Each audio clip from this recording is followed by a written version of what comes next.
As someone who has watched 2 YouTubers play the whole Suicide Squad gameplay and has just installed my dusty copy of Arkham Asylum that I never got to play, my dad got it for me ages ago, just so that I could cleanse my eyes, I am going through turmoil because of this scene, and Rocksteady Studios are responsible. They fumbled the bag so hard that I, who haven't played a single Arkham game yet at the time of recording, could come up with 12 alternate endings to this dumbass scene. 12, dude. Come on now. And this is the video. This is what I wanted to tell you about. Obvious ones are gonna be first, the very obvious ones, and then I'm gonna end with the more obscure ones that will still be 10 times better than this god-awful scene that signed off Kevin Conroy's performance as Batman in the Arkham games in the worst way possible. I mean, honestly, the worst way. Bro. And if you have time, check out my portfolio link. It had a better ending than this scene. I mean, okay, number 1, obviously silence. If he just never said that sloppy line, what was it? Are we done with your bad stand-up routine? Like, why did they make the goat say something so dumb? He sounds like a slighted commenter on some comedian's YouTube channel short, just annoyed by the fact that the jokes aren't funny to them. Like, it sounds like so mid, so petty, so unnecessary. I think honestly it'd have been better if he just said nothing, just sat there, took what she said, and just went out as he should. Number 2 is obviously Deflection. I mean, I again, not played an Arkham game, but I've seen many different ways that people have showed that he could have just deflected the damn gun and returned to evil doing. Are we done with your bad stand-up routine? Almost. But you always gotta end on your best joke.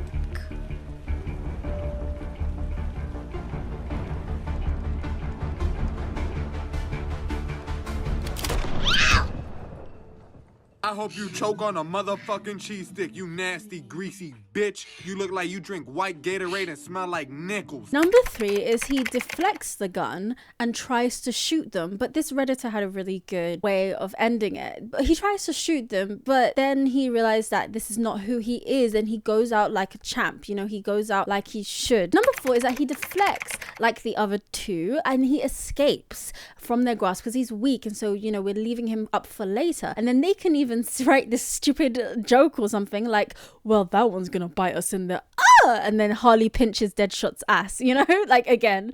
So we could have that with it still be written in the jokes that they were using, but be more accurate to character. I mean, apparently Arkham Batman would not die to a gun, so again, another Deflection one. Number 5 is a game over. There was an edit.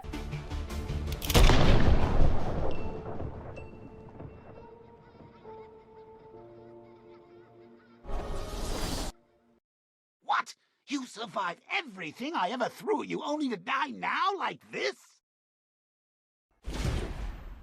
And just the idea that the POV changes then to a Batman. The player has to replay the scene until he deflects and returns to evil doing like he was doing before, or recovers or whatever. But the idea is just that it's a game over. Like, this is wrong. You can't kill Batman. Like, you have to bring him back. You have to make sure that you play right because you've messed up. I think that's another good one. Number 6 is that a bigger threat interrupts them and saves him, and he returns to evil doing. So let's say Superman is like, hey, that's my boy, or Brainiac's like, hey, that's my boy, and they just save him from being shot just in the nick of time, and he just returns to evil doing. Number 7 is a bit different because number 7, the bigger threat, which would have been Brainiac in this very specific one, interrupts them and tries to kill them all because he's now saying Batman's a liability. Let me just leave him there, let me just take over and sort this out once and for all while Batman recovers, does whatever the hell. However, in a moment of clarity, Batman somehow saves them all, and Batman's last words, instead of being, are you done with your bad stand-up routine,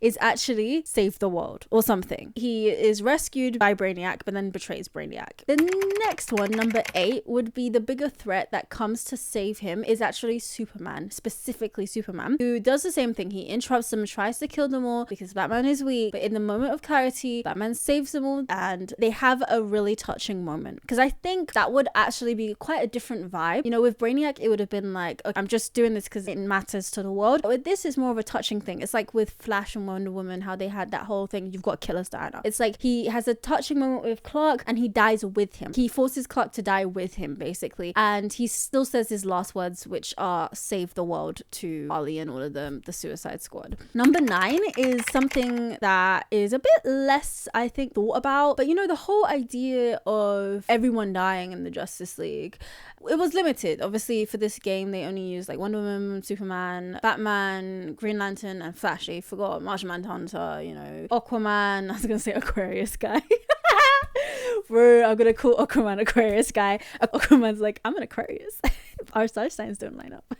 Anyways, but they also don't include his Batman's like Gotham allies, you know, the allies in Gotham, his family, let's be frank. So number 9 would be his family saves him. Somebody from his family, maybe not the current Robin's him, saves him while he's evil, captures him, and tries to remove Brainiac's influence on him. And then we see a later development of that. And number 10 would be the family again saves him while he's evil, but he hurts them once he's free and he's healed. And he has a moment of clarity when he's hurting someone he loves, and then he decides to, you know, end it. And his last lines again are I love you to the family or something, and save the world to the Suicide Squad who happen to be there the next time. Or maybe it's all in the same set, or maybe it happens at a later date where he hurts them and then they come and the Suicide Squad try to save the Gotham ally or the family member and whatever. You kind of get it, right? You get it. Number 11 is basically something that I feel like would have been a cop-out, but it would still have been much better. Like, it still would have been easier and better. It might have spoiled the Brainiac idea, you know, the whole 13 universes thing, but it could have worked. You know, you don't have to explain before they announce the whole thing in the boss fight. You know, they could have had a portal to one of the 13 or whatever worlds open up and take him, so he returns as a boss in later chapters or games or whatever. I was considering like maybe having another one where someone from another universe has come, but I think that's too much for the first game, because this is supposed to be the first game of many that nobody is gonna play. But I'm trying to, you know, adhere to the fact that this is the first game, and having multiverse stuff so soon, so quick is too much. But having a little teaser like him being teleported or portaled out of the universe to save his life